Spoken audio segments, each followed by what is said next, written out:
Hello friends, welcome to our classes. आज हम physical science के टॉप 20 क्वेश्चंस, प्रीवियस ईयर के टॉप 20 क्वेश्चंस करने जा रहे हैं जो NET, SET, GATE, JAM, JEST, TIFR exams के लिए बहुत ही इंपॉर्टेंट क्वेश्चंस हो सकते हैं। इस सीरीज में आज हमारा दूसरा दिन है। पहले दिन में हमने मैथमेटिकल फिजिक्स के अंडर में वेक्टर्स और डाइवर्जेंस, ग्रेडियंट, कर्ल के ऊपर 20 क्वेश्चंस किए हैं। तो चलिए स्टार्ट करते हैं आज के हमारे क्वेश्चंस। आज बेसिकली हम सभी सब्जेक्ट के लिए क्वेश्चंस करेंगे। तो सबसे पहला हम क्वेश्चंस करने वाले हैं डाइवर्जेंस और Gauss divergence theorems and Stokes theorem पर। तो सबसे पहले देख लेते हैं कि गॉस डाइवर्जेंस थ्योरम होता क्या है। हम गॉस डाइवर्जेंस थ्योरम में हमारा जो डाइवर्जेंस होता है उसे हम इस प्रकार से लिखते हैं, divergence of vector field is equal to change in flux divided by volume. जो हमारा डाइवर्जेंस होता है वेक्टर फील्ड का, वह जो किसी वॉल्यूम में चेंज इन फ्लक्स को रिप्रेजेंट करता है, किसी सरफेस में जो फ्लक्स में कैसे चेंज हो रहे हैं पर यूनिट वॉल्यूम में के अंडर में, उसको हमारा डाइवर्जेंस रिप्रेजेंट करता है। इसे हम इस प्रकार से लिखते हैं, surface integral divided by volume integral. अगर हम इस वॉल्यूम इंटीग्रल को इस साइड में ले जाएं तो हमें क्या मिलेगा, हमें volume integral of divergence of vector field is equal to surface integral of a vector field. तो यही थ्योरम हमारा क्या है, गॉस डाइवर्जेंस थ्योरम है।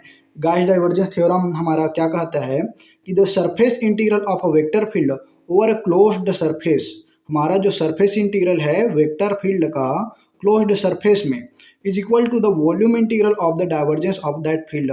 वह volume integral of the divergence of that field, मतलब वेक्टर फील्ड ए है तो इसके डाइवर्जेंस का वॉल्यूम इंटीग्रल के बराबर होता है। इस प्रकार से हमारा गॉस डाइवर्जेंस थ्योरम कहता है कि जो सरफेस इंटीग्रल है वेक्टर फील्ड का क्लोज्ड क्लोज्ड सरफेस में, वह उसके वॉल्यूम इंटीग्रल का डाइवर्जेंस, उसके डाइवर्जेंस के वॉल्यूम इंटीग्रल के बराबर होता है। ये हमारा गॉस डाइवर्जेंस थ्योरम है। इस थ्योरम के हेल्प से हम जो सरफेस इंटीग्रल है उसको वॉल्यूम इंटीग्रल में, और जो हमारा वॉल्यूम इंटीग्रल है उसको सरफेस इंटीग्रल में चेंज कर सकते हैं। इसलिए यह हमारा जो डाइवर्जेंस गॉस डाइवर्जेंस थ्योरम है वो बहुत इंपॉर्टेंट है। नेक्स्ट थ्योरम है हमारा स्टोक्स थ्योरम। हमारा जो स्टोक्स थ्योरम है उसके लिए हम कैसे रिप्रेजेंट करते हैं उसको, हमारा जो कर्ल होता है, कर्ल ऑफ वेक्टर फील्ड, उसे हम कर्ल ऑफ वेक्टर फील्ड को इस प्रकार से रिप्रेजेंट करते हैं। और यह हमारा क्या होता है, line integral divided by surface integral के बराबर होता है। हमारा जो कर्ल है वह line integral divided by surface integral के बराबर होता है। अगर हम सरफेस इंटीग्रल को इस साइड ले जाएं तो हमारे क्या मिलेगा, surface integral of curl of vector field is equal to the closed line integral of that vector field. तो हमारा जो स्टोक्स थ्योरम है वह क्या कहते हैं, line integral of vector field over closed path. हमारा जो लाइन इंटीग्रल होगा वेक्टर फील्ड का किसी क्लोज्ड पाथ में, is equal to the surface integral of curl of that field. वह curl of surface integral of curl of that field के बराबर होता है। मतलब हमारा जो line integral closed line integral है किसी क्लोज पाथ में वेक्टर फील्ड का, वह उसके सरफेस इंटीग्रल, उसके कर्ल के सरफेस इंटीग्रल के बराबर होता है। इस प्रकार से हमारा स्टोक्स थ्योरम और डाइवर्जेंस थ्योरम है।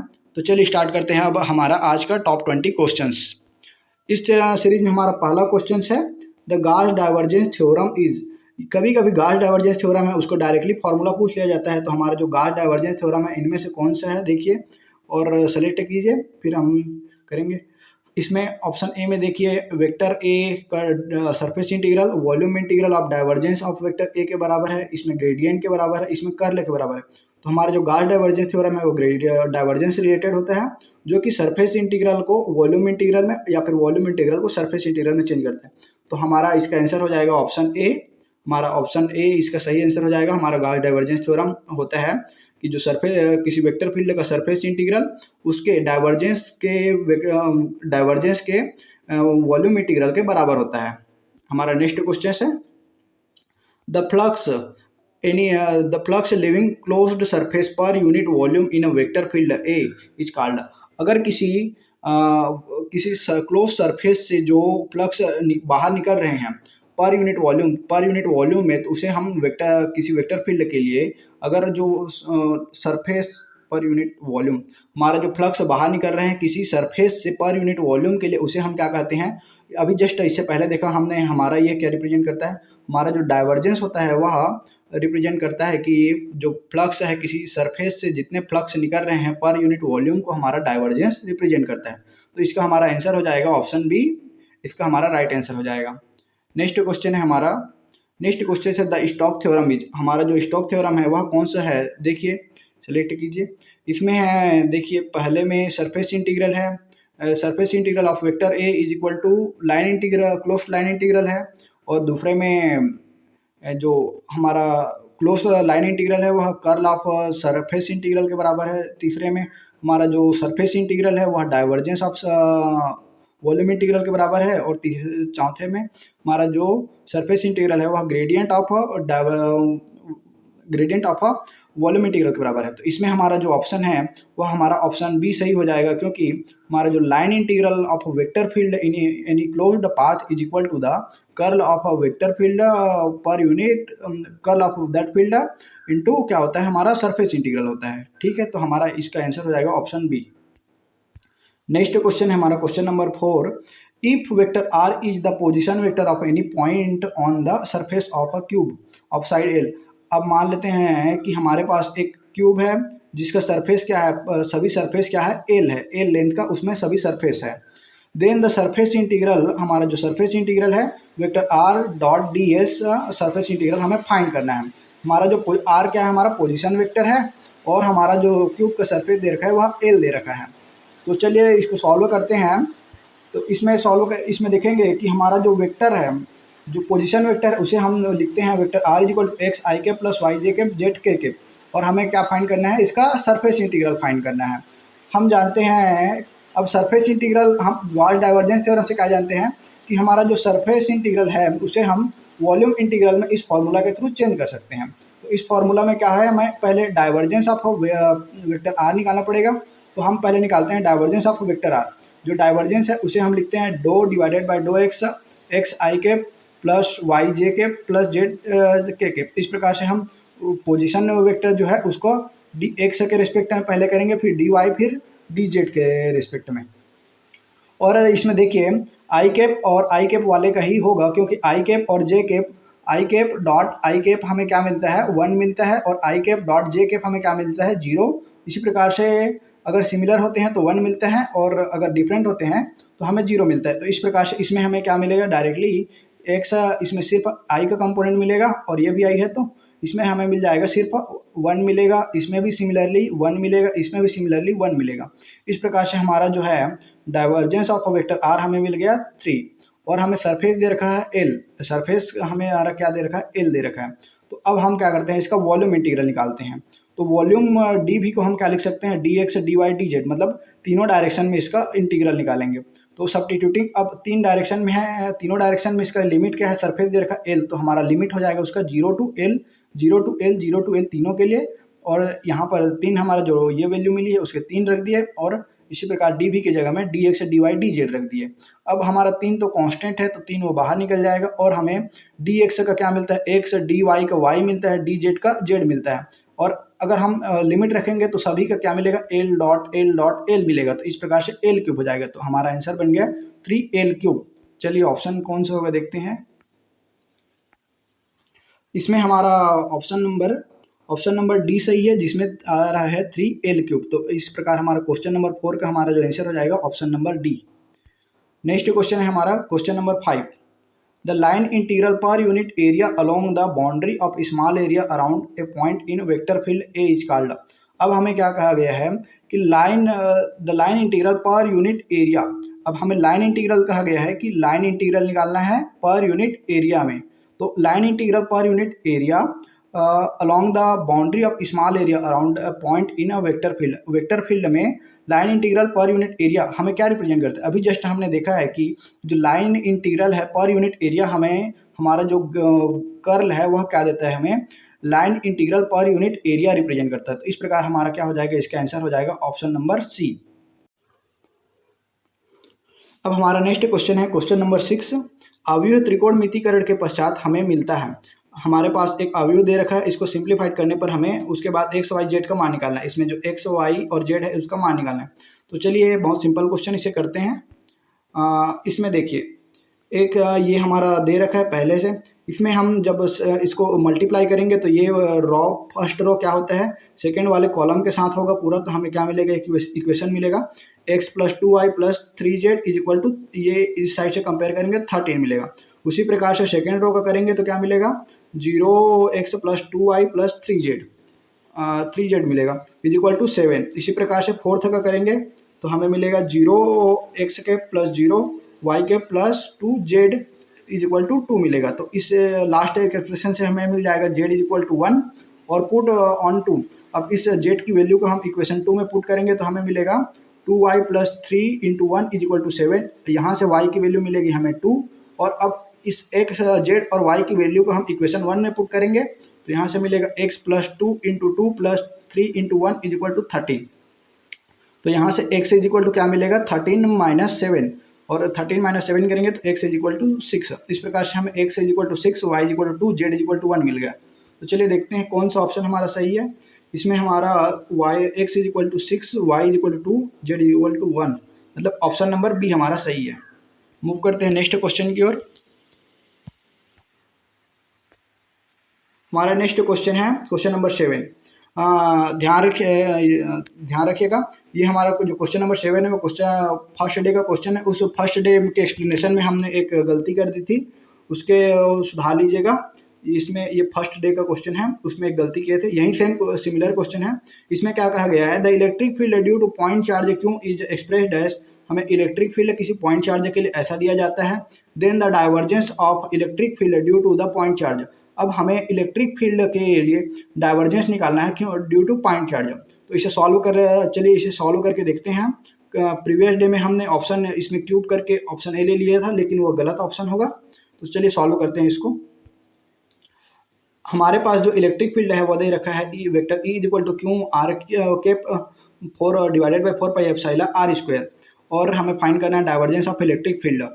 तो यहाँ पर देखिए, अब लेते हैं हम इसका डाइवर्जेंस ऑफ इलेक्ट्रिक फील्ड। तो हमारा Q divided by 4 pi epsilon not तो कांस्टेंट है, इसे बाहर निकाल देते हैं हम, और डाइवर्जेंस वाले टर्म को लिख दिए डो डिवाइडेड बाई डो एक्स आई के प्लस डो डिवाइडेड बाई डो वाई जे के प्लस डो डिवाइडेड बाई डो जेड के। और हम वेक्टर आर केप को क्या लिख सकते हैं, vector R divided by mod of R लिख सकते हैं। इस प्रकार से हमने इसको लिख दिया, vector R divided by R square था तो यहाँ पर आर क्यूब हो गया।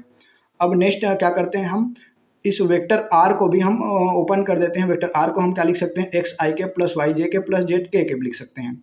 इस प्रकार से हमें क्या मिलेगा, उसके बाद में आई केप का आई केप वाले के साथ, जे केप का जे केप के वाले के साथ, और के केप का केप वाले के साथ होगा। तो इस प्रकार से हमें मिलेगा Q divided by 4 pi epsilon nought डो डिवाइडेड बाई डो X, X divided by R cube, डो प्लस डो डिवाइडेड बाई डो Y, Y divided by R cube plus डो डिवाइडेड बाई डो Z, Z divided by R cube. इस term के बाद हमारे पास जो आर नीचे है उसे हमने ऊपर ले गए और सभी में इन्वर्स लगा दिए हैं। नेक्स्ट स्टेप में हम क्या करेंगे, नेक्स्ट स्टेप में हम जानते हैं कि जो आर है उसे आर का मैग्नीट्यूड कैसे लिखा जाता है, under the root X square plus Y square plus Z square. अब हम एक टर्म का करते हैं, उसके बाद सभी टर्म के लिए मिल जाएगा हमें डो डिवाइडेड बाई डो X, X dot R inverse, R inverse 3।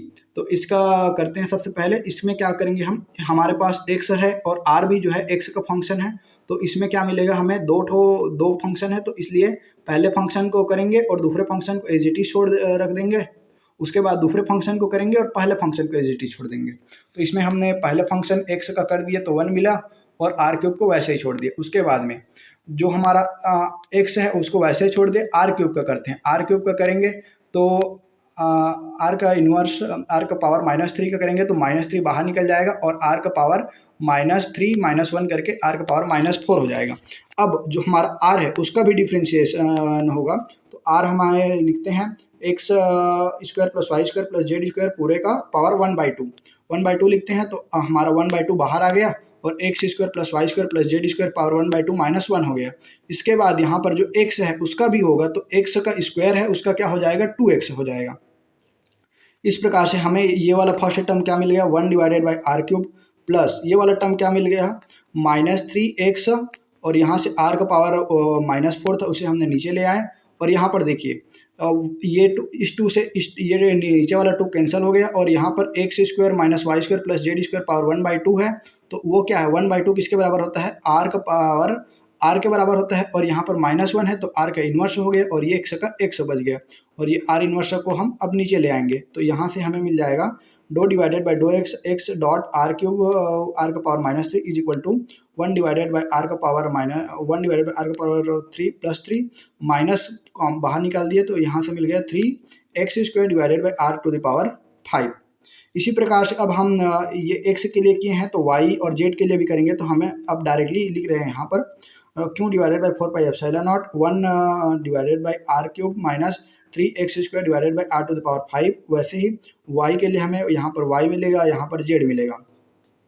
अब इस एक्सप्रेशन को सॉल्व करेंगे तो हमारा 1 डिवाइडेड बाई आर क्यूब 3 बार है तो इसे 3 डिवाइडेड बाई आर क्यूब लिख दिए। इसी प्रकार से हम 3 इन तीनों में से 3 को कॉमन निकाल देंगे, 3 divided by R to the power 5 को कॉमन निकाल देंगे और इसे लिख देंगे x² plus y² plus z²। अब हमारा जो x² प्लस y² z² उसे हम r² के फॉर्मेट में लिख सकते हैं। तो यहाँ से r² divided by R to the power 5 है, तो ये r² और आर टू द पावर 5 में से कटा तो यहाँ पर बच गया r का क्यूब, और 3 divided by R cube minus 3 divided by R cube हमारा 0 के बराबर हो गया। तो हमारा जो फाइनल आंसर है वह क्या मिल गया, 0 मिल गया। इस प्रकार से हमारा इस क्वेश्चन का हमारा जो आंसर हो जाएगा ऑप्शन नंबर सी हो जाएगा। इसका आंसर याद रखिएगा, इसका आंसर हो जाएगा ऑप्शन नंबर सी। डे 1 में हमने इसे मिस्टेक किया था, उसे आप सुधार लीजिएगा। मूव करते हैं नेक्स्ट क्वेश्चन की ओर। नेक्स्ट क्वेश्चन है हमारा the value of curl of gradient of F. हमारे पास एक फंक्शन दे रखा है, एक स्केलर फंक्शन दे रखा है, इसका ग्रेडियंट लेना है, फिर जो वैल्यू मिलेगा उसका कर्ल लेना है। तो चलिए करते हैं इसको सॉल्व। अब हमारे पास एक फंक्शन दे रखा है F is equal to 2x I cap minus 3y² plus 4z²। अब इसका हमें फाइंड करना है कर्ल और ग्रेडियंट ऑफ एफ। तो पहले ग्रेडियंट लेते हैं। ग्रेडियंट लेने के लिए क्या करते हैं, हम जो डेल ऑपरेटर है उसके साथ में इस फंक्शन को ऑपरेट करते हैं। तो हमारा x के रिस्पेक्ट में करेंगे तो हमें ये वाला टर्म मिलेगा सिर्फ, तो 2x² का हमारा हो गया 4x आई कैप माइनस इसका करेंगे तो माइनस 6y कैप वाई जे कैप, और इसका करेंगे z के रिस्पेक्ट में करेंगे तो 8z के कैप। अब हमारा जो ग्रेडियंट एफ मिल गया, इसका कर्ल लेते हैं। अब कर्ल लेंगे तो क्या मिलेगा, curl of gradient of F is equal to matrix method से सॉल्व करेंगे I cap plus J K I cap J cap K cap first row में हो गया। उसके बाद डेल ऑपरेटर के जो कंपोनेंट है वो सेकंड रो में, थर्ड रो में हमारा जो ग्रेडियंट एफ मिला है उसके कंपोनेंट्स। इसे सॉल्व करेंगे तो क्या मिलेगा हमें, इन दोनों का होगा, फिर इन दोनों का इसके साथ में, तो I cap 2 divided by 2y 8z minus यहाँ पर माइनस माइनस यहाँ पर प्लस हो जाएगा, माइनस माइनस प्लस हो जाएगा, और ये मिलेगा 2 divided by 2z 6 sorry minus ही है 6 माइनस 6y इसके लिए। उसी प्रकार से जे केप के लिए भी करेंगे, जे के केप के लिए भी करेंगे। और यहाँ पर देखिए, यहाँ पर 8z आ रहा है और यहाँ पर y के रिस्पेक्ट में डिफ्रेंशिएट करेंगे। यहाँ पर y आ रहा है, यहाँ पर z के रिस्पेक्ट में डिफ्रेंशिएशन है। यहाँ पर z है तो यहाँ पर x के रिस्पेक्ट में डिफ्रेंशिएशन, यहाँ पर x है तो यहाँ पर z के रिस्पेक्ट में डिफ्रेंशिएशन है, यहाँ पर y है तो यहाँ पर x के रिस्पेक्ट में है, और उसी प्रकार से यहाँ पर x है तो यहाँ पर y के रिस्पेक्ट में। तो सभी टर्म हमारा क्या मिल जाएगा, 0 मिल जाएगा। तो इस प्रकार से हमारा इसका एक्सप्रेशन आ जाएगा 0। इस क्वेश्चन में तो हमारा इसका आंसर हो जाएगा 0। इस क्वेश्चन को आप बिना सॉल्व करे भी आंसर कर सकते हैं, क्योंकि ग्रेडियंट ऑफ किसी फील्ड का जो ग्रेडियंट का कर्ल लेंगे हमें, तो वो हमें क्या मिलता है, 0 मिलता है। ये आपका उसका प्रूफ हो गया। तो आप अगर कोई भी क्वेश्चन मिलता है आपको जिसमें ग्रेडियंट कर्ल ऑफ ग्रेडियंट निकालना है, तो उसमें क्या लिख सकते हैं, डायरेक्टली आंसर आप लिख सकते हैं 0। नेक्स्ट क्वेश्चन है हमारा नेक्स्ट क्वेश्चन है फैराडे के नियम को अवकलज फॉर्म में इस प्रकार से व्यक्त किया जा सकता है। तो जो फैराडे का नियम उसे अवकलन फॉर्मेट में किस प्रकार से लिखा जाता है। ऑप्शन ए है divergence of electric field is equal to minus D B divided by D T. दूसरा है divergence of electric field is equal to D B divided by D T. और तीसरा है curl of electric field is equal to minus D B divided by D T. और चौथा है curl of electric field is equal to epsilon D B divided by D T. इसका जो right answer है option C है हमारा। जो curl of electric field होता है वह हमारे rate of change of magnetic field के बराबर होता है। तो negative rate of change of magnetic field के बराबर होता है। तो इसका आंसर हो जाएगा ऑप्शन नंबर सी। मूव करते हैं नेक्स्ट क्वेश्चन पर। हमारा नेक्स्ट क्वेश्चन है यदि a is equal to X square Z I cap minus 2y cube Z square J cap plus X Y square Z K cap, तो बिंदु 1-1 पर 1-1 पर डाइवर्जेंस ऑफ इलेक्ट्रिक फील्ड का मान ज्ञात कीजिए। तो चलिए सॉल्व करते हैं इस क्वेश्चन को। हमारे पास जो वेक्टर है वो दे रखा है ऐसे। उसके बाद हमें divergence of electric field find करना है एट पॉइंट 1 - 1 पर। तो डाइवर्जेंस ऑफ इलेक्ट्रिक फील्ड को कैसे लिखते हैं, डाइवर्जेंस डेल ऑपरेटर को हम ऐसे लिखते हैं और हमारा जो फील्ड दे रखा है उसे हम ऐसे लिख दिए। उसके बाद में आई कैप वाले का आई कैप वाले के साथ, जे कैप वाले का जे कैप वाले के साथ, के कैप का के कैप के साथ होगा। तो हम कर देते हैं डी एक्स के रिस्पेक्ट में ये आई कैप वाला टर्म के करेंगे तो क्या मिलेगा 2x जेड। इस जे के वाई के रिस्पेक्ट में जे कैप वाले का करेंगे तो -6y² जेड स्क्वायर, और के कैप वाले टर्म का करेंगे जेड के रिस्पेक्ट में तो XY²। अब यहाँ पर सिंपली हम वैल्यू पुट करेंगे किस पॉइंट पर लेना है उसको, तो 1 - 1 1 पे लेना है। तो एक्स का वैल्यू 1, जेड का वैल्यू 1 और -6 इंटू वाई का स्क्वायर है तो -1 का स्क्वायर और जेड का स्क्वायर है तो 1 का स्क्वायर। इसी प्रकार से XY² मतलब 1 और -1 का स्क्वायर, तो -1 का स्क्वायर भी प्लस होगा तो यहाँ से मिल गया 2 - 6 + 1, तो आंसर हमारा -3 आ गया। तो कौन सा ऑप्शन सही हो जाएगा, option number C. Option number C हमारा इसमें सही हो जाएगा। नेक्स्ट क्वेश्चन है, कार्नोट चक्र में होता है, जो कार्नोट साइकिल होता है, जो कार्नोट साइकिल हमारा ऐसा कुछ होता है, उसमें जो क्या होता है, इसमें 2 समतापी 2 रुद्धोष्म प्रक्रियाएं होती है, 3 समतापी तथा रुद्धोष्म प्रक्रियाएं होती है, 3 रुद्धोष्मी तथा 1 समतापी प्रक्रियाएं होती है, 4 समतापी प्रक्रियाएं होती हैं। तो इसका राइट आंसर है हमारा 2 समतापी और 2 रुद्धोष्म प्रक्रम होते हैं। ठीक है, इसमें 2 समतापी होते हैं और 2 रुद्धोष्म प्रक्रम होते हैं। नेक्स्ट क्वेश्चन है हमारा क्वेश्चन नंबर 11, धातु के मुक्त इलेक्ट्रॉनों को किसके उदाहरण के तौर पर विचार किया जाता है। जो मेटल में फ्री इलेक्ट्रॉन्स होते हैं उसको किस उदाहरण के तौर पर विचार करते हैं, मतलब कौन से जो इलेक्ट्रॉन्स हैं हमारे, तो वह कौन से सांख्यिकी कौन से स्टैटिक्स को फॉलो करते हैं। पहला ऑप्शन है मैक्सवेल, बोल्ट्जमैन, बोस, आइंस्टीन और फर्मी डिराक। तो आप सभी जानते हैं कि जो इलेक्ट्रॉन है हमारा कौन से इलेक्ट्रॉन के पास स्पिन होता है 1/2 और यह फर्मी डिराक स्टैटिक्स से रिप्रेजेंट किया जाता है। तो इसका आंसर हो जाएगा ऑप्शन नंबर सी। नेक्स्ट है हमारा क्वेश्चन नंबर 12, यूनिवर्सल रजिस्टर है जो अब हमें पूछा गया यूनिवर्सल रजिस्टर है जो क्रमिक इनपुट को लेता है, जो समांतर इनपुट को लेता है, क्रमिक तथा समांतर आउटपुट देता है और ABC में उल्लेखित सभी विकल्पों की गतिविधियों की क्षमता रखता है। तो इसका हमारा जो यूनिवर्सल रजिस्टर है इसे यूनिवर्सल इसीलिए कहा गया है क्योंकि यह सीरियली इनपुट और पैरेलली इनपुट दोनों लेता है और सीरियली आउटपुट और पैरेलली आउटपुट दोनों देता है। तो इसका हो जाएगा ऑप्शन नंबर डी हमारा सही हो जाएगा। नेक्स्ट क्वेश्चन है question number 13, the circuit shown in figure is functionally equal to. अब हमारे एक सर्किट दिया गया है, वह फंक्शनली किसकी तरह बिहेव करता है इसे हमें बताना है। हमारा सर्किट दे रखा है ए, ये हमारा एंड है, नेंड है, ये भी नेंड है, ये भी नेंड गेट है। तो चलिए इसका वैल्यू फाइंड करते हैं। अब यहाँ पर देखिए ए का जो नेंड लेंगे सिंपली तो हमें क्या मिल जाएगा, ए का नेंड लेने पर हमें यहाँ से ए बार मिल जाएगा और वैसे ही यहाँ पर बी बार मिल जाएगा। और अगर हम फिर से उसका लें सी नेंड लें तो क्या मिलेगा ए बार डॉट बी बार और पूरे का बार मिलेगा। अब इस ए बार डॉट बी बार पूरे का बार को हम जो डी मॉर्गन्स लॉ है उससे सॉल्व करेंगे तो क्या मिलेगा, डी मॉर्गन्स लॉ क्या कहता है कि ए डॉट बी पूरे का बार किसके बराबर होता है, ए का बार प्लस बी के बार के बराबर होता है। तो इस प्रकार से हम इसे क्या लिख सकते हैं, यहाँ पर पहले से बार दे रखा है तो पहले से बार होगा, यहाँ पर भी बार, तो बार और बार क्या हो जाएगा फिर से ए मिल जाएगा, बार और बार कैंसिल हो जाएगा तो हमें मिलेगा ए, फाइनली मिलेगा ए प्लस बी और ए प्लस बी के लिए कौन सा गेट हमारा बिहेव करता है ऐसा, तो और गेट बिहेव करता है। तो इसका आंसर हो जाएगा ऑप्शन नंबर सी। यहाँ पर देख सकते हैं कि ए का नेंड लेने पर ए बार मिलेगा, बी का नेंड लेने पर बी बार और यहाँ पर सी मिलेगा हमें ए बार डॉट बी बार पूरे का बार। तो पूरे का बार डी मॉर्गन्स लॉ से क्या होता है ए बार डॉट बी बार पूरे का बार, तो क्या हो जाएगा ए बार का बार प्लस बी बार का बार, तो यहाँ से बार बार कैंसिल होकर के ए प्लस बी मिला जो कि और गेट के लिए है। नेक्स्ट है हमारा question number 14, which of the following is the truth table of the given logic is true. अब हमारे पास एक लॉजिक सर्किट दिया गया है, इसके लिए कौन सा ट्रूथ टेबल सही है बोला गया है।